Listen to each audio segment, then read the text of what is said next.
Supergirl, issue 1, legacy number 270. Sophie Campbell writing and on art on this book.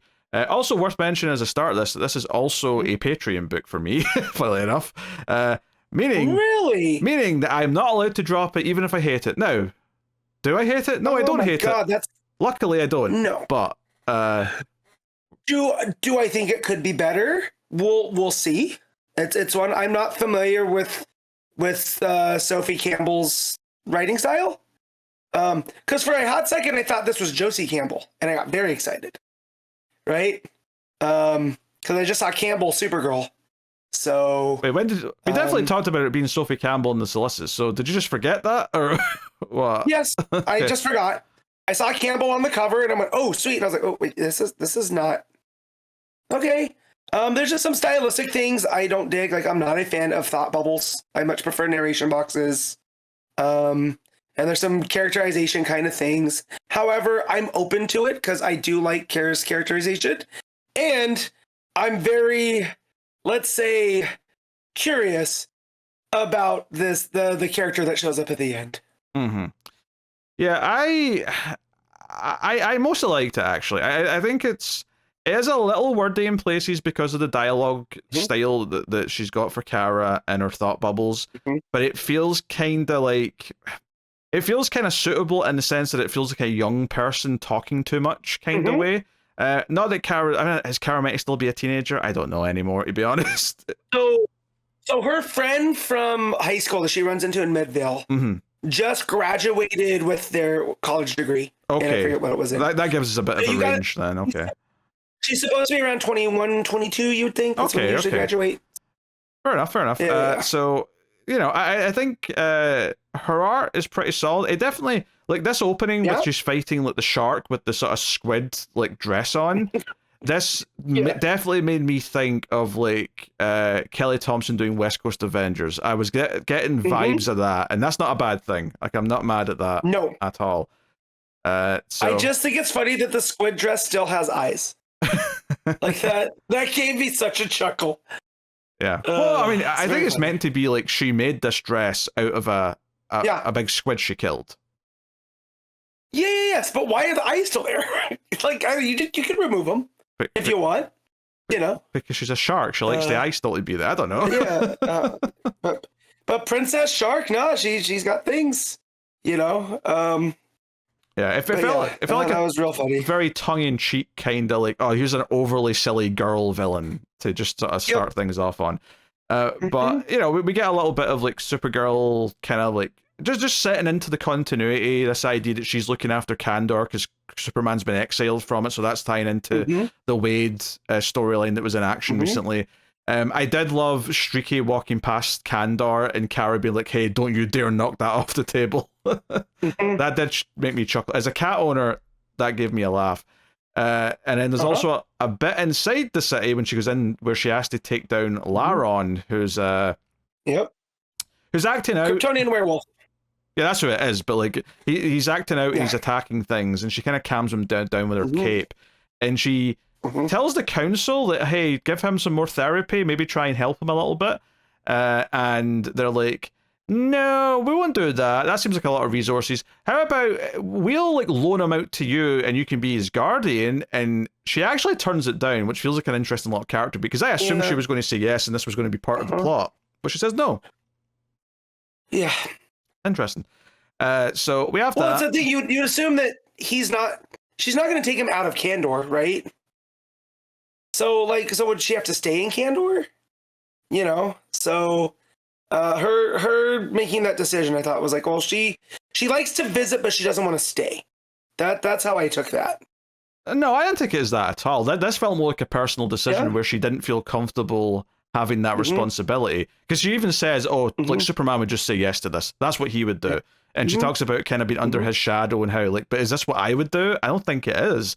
Right. I think there's a bit of an identity crisis kind of element like going on with the story here. Well, because there's also a Kryptonian or a Kandorian, the redheaded girl. That's like, oh my God, you're so amazing. You're way better than Superman. And Kara's like, okay, it's not a contest, but thanks. Yeah, and obviously I try to make sure everyone's safe. Yeah, and obviously where the plot goes by the end of the issue, like the idea of her having an identity crisis is definitely what we're exploring. So we'll get into all that. So yeah, this Candor stuff makes up a good middle of the issue. But the whole idea is that she's going back to Midvale. Her parents are living there again at the old house. Kara doesn't really like the idea of going back there, but she's like, okay, I guess I'm going. So we get some stuff where she even like questions to herself, like, do I go by Linda again? Because that's what people in the town knew me as. Do I just sort of make any excuses to why I'm going by Kara now? She combs her hair brunette with the cosmic comb or whatever it's called. the chromatic comb. That's what it is. Chromatic comb. I thought that was very funny. I do love the superheroes having different hair color trope, right? So for Black Canary, it was a wig or whatever, but for Kara here, it's this science comb. And her saying like, what? To be fair, like glasses plus a different hair color is more convincing than just glasses. Brother, there's always that talk about people not realizing that Superman's Clark Kent, but then I see people with a slightly different haircut wearing glasses, and it takes me a second to realize who it is. So yes, definitely is a thing. But her with Kara being like, well, maybe I'll say that Kara's my middle name, and that's why I'm going by it now. I thought that was very funny. Like you said, it felt like very young people kind of stuff. You know, she's having this crisis of.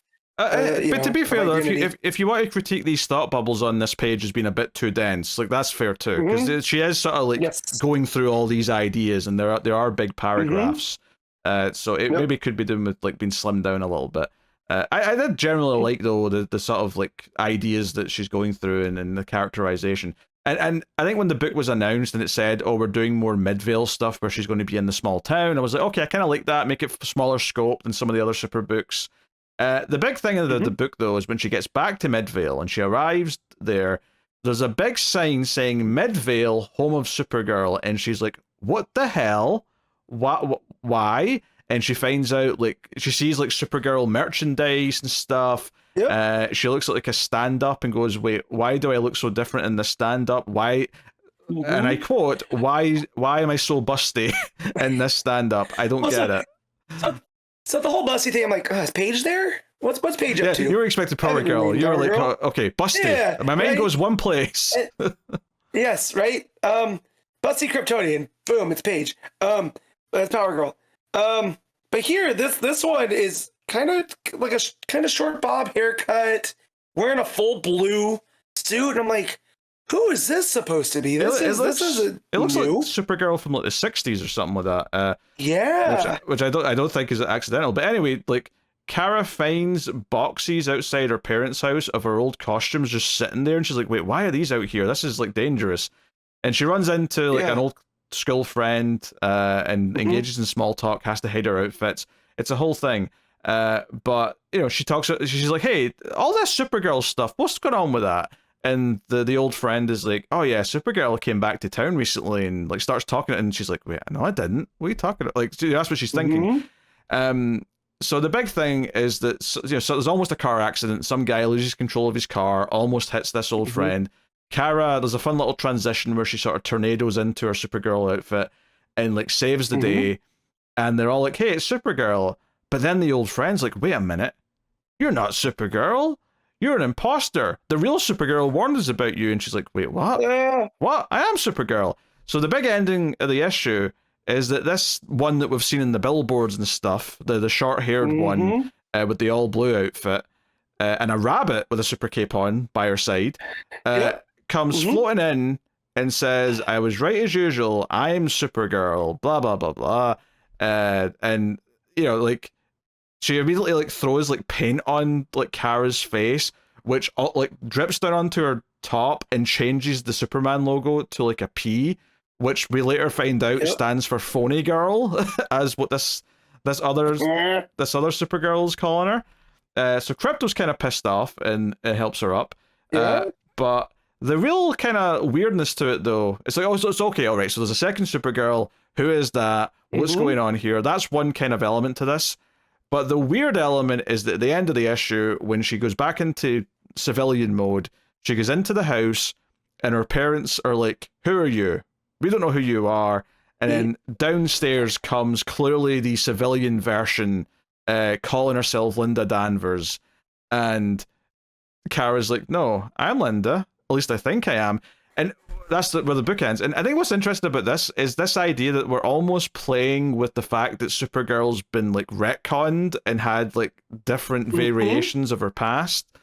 Because I was surprised when they brought the Linda Danvers stuff in, because I thought that was like previous versions of Supergirl and not this one, which almost feels that we're doing, you know, when at the start of Rebirth there was two Supermen and it was actually like they were both kind of different versions of them and they merged. It kind of feels like we might be doing that. Other than the fact that this other Supergirl's kind of a bitch. Other than that part. Yeah, well, and she's thick too. Like, yes, busty.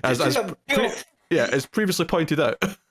well, not just that. She's got big old thick legs too, which, you know, Kara tends to be more on the, you know, I don't want to say thinner because that's not the right word, right? But she's built differently than this one too. So it's almost like you said, when you brought up, it's kind of reminiscent of the 60s, right? Like she's built like Christina Hendricks in Mad Men, right? And so, yeah, it's weird. And her friend is dressed like it's the 60s because she looks like she's straight out of Riverdale, right? So there's some weird stuff going on here. And I want to know what's up with Thick Supergirl, as I'm calling him, until we find out what's going on here. Well, I think she is now Thick Supergirl. To be fair, I think we can just call her Linda for now, at least until we get something else, right?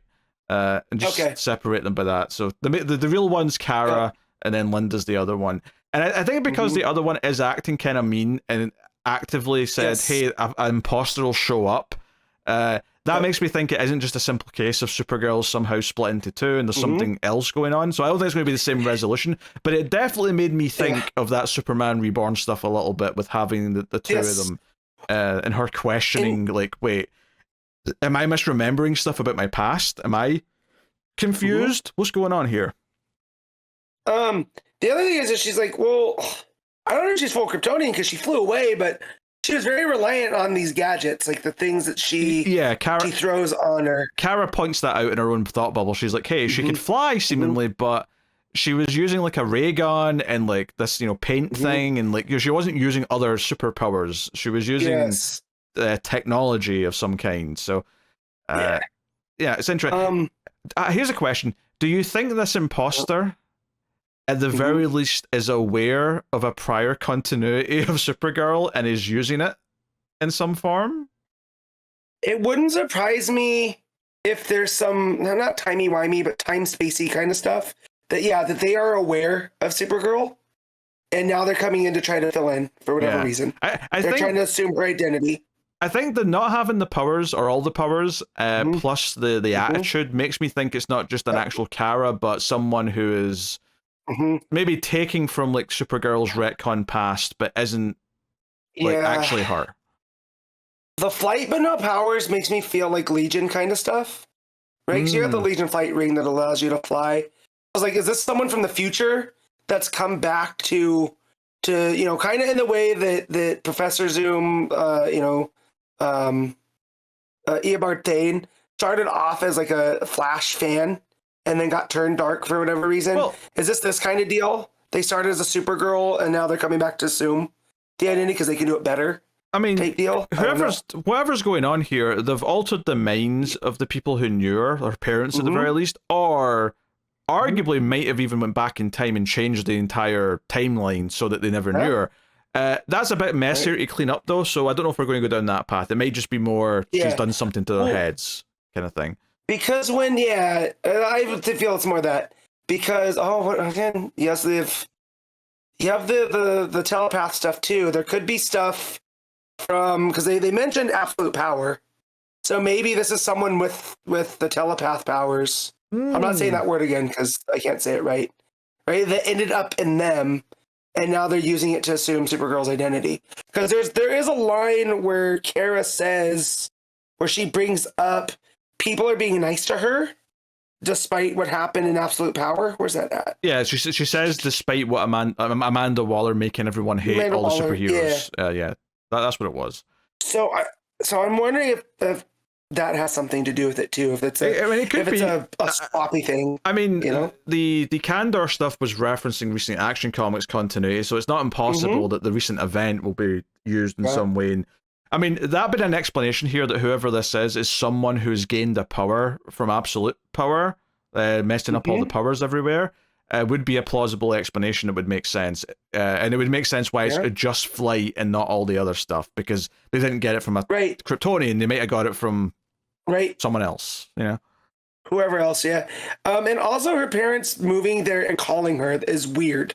So that means it had to have happened in the time that she talked to her mom. That's why it come to Midvale. Yeah, that's why.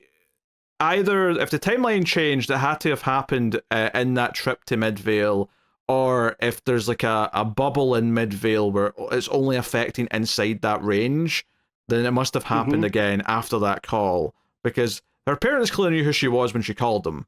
So, you know, that's a change that's happened since then, regardless of what it is. But I do think this is a fun plot, though, and I kind of like that we're kind of between the parents, the friend that's in town, and then this new kind of mischievous enemy. It feels like we're building up a supporting cast for Supergirl here. Oh, she doesn't seem powerful enough. But I'm like, what if it's an imp? Right? Because this feels very Mxyzptlk. I had considered that. It does kind of feel like in tone with that stuff. Where it doesn't seem like it's evil. It just seems like you said, when you just said mischievous. Yeah. And I'm like, the thing is though, Matt, like if Mixie or an imp was pretending to be a Kryptonian, they could just pretend to have all the powers. They'd have everything. Yeah. Right. Because they can warp reality to as they want. Yeah. Yeah, so I went, as soon as Kara got to Midvale, all my things that I was hung up on kind of slowly disappeared. And I was like, oh, okay, this is going to be fun. Yeah, no, I dug most of this. Like maybe a little overly wordy and a couple of thought bubbles here or there, but nothing that like was getting super in the way.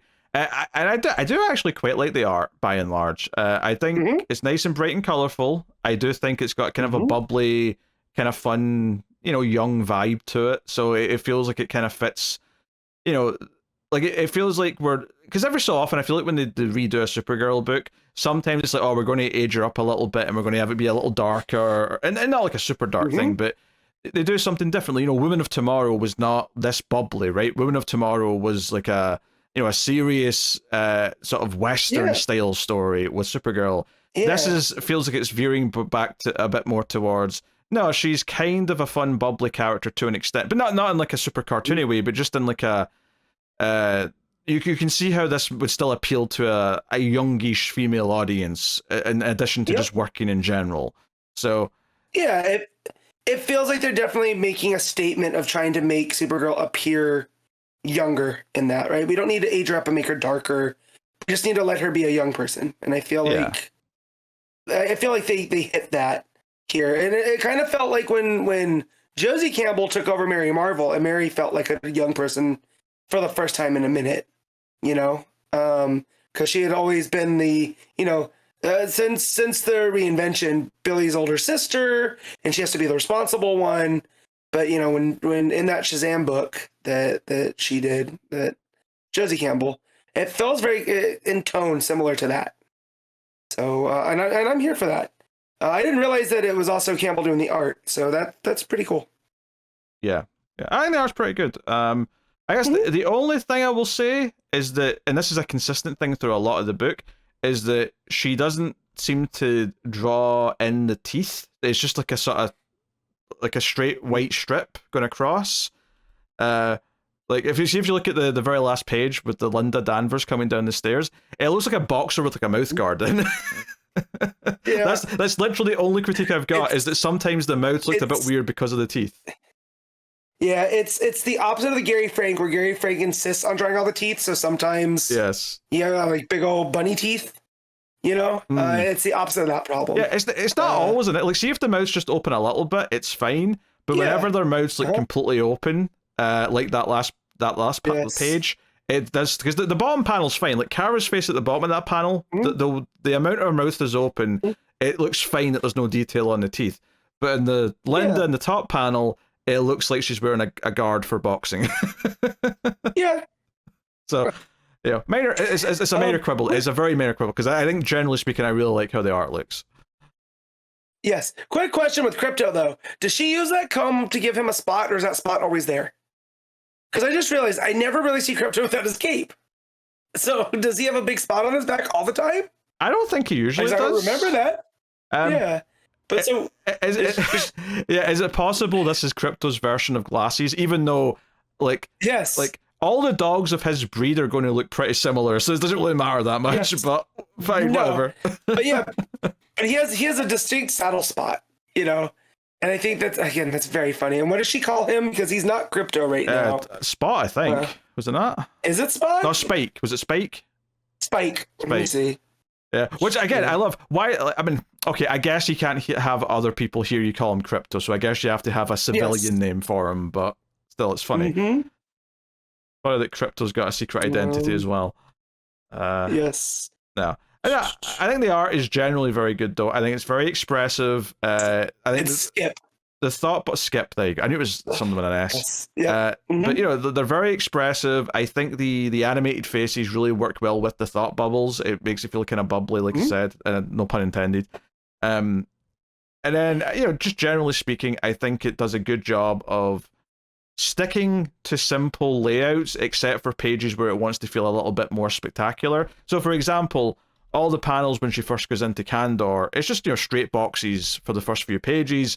But then that one page where she's saved the red-headed girl and she's holding up like the big block of concrete or whatever it is, all of a sudden we're doing something a little bit different in that page where she's standing in the negative white and there's just a little bit of background behind her in a box, but it's mostly negative white. And it's just to sort of represent this idea of the girl looking up at her, and it's almost like the rest of the world's faded away because she's just focused on the fact that Supergirl just saved her, like a deer in the headlights. It's kind of there's some nice stylistic choices in there. Nothing reinventing the wheel, but very, very solid. So, I like that it feels different to the last couple of Supergirl books we got, and they were all pretty good, to be fair. I don't think we've had a super bad Supergirl book in a while. So, I'm fairly pleased. I'm down for more of it. I don't have a choice, funnily enough, but I'm down for more anyway. So I did not know that. That is so funny. Yeah. But there you go. That's Supergirl. What are you giving Supergirl, Matt? I'm in a straight 8. Yeah, I think I agree with the straight 8. I think there's a couple of little nitpicks, things to say, but I think I like the vibe of it. I like the characterization, and I'm down for like the weird plot that it's set up by the end. It's kind of nice.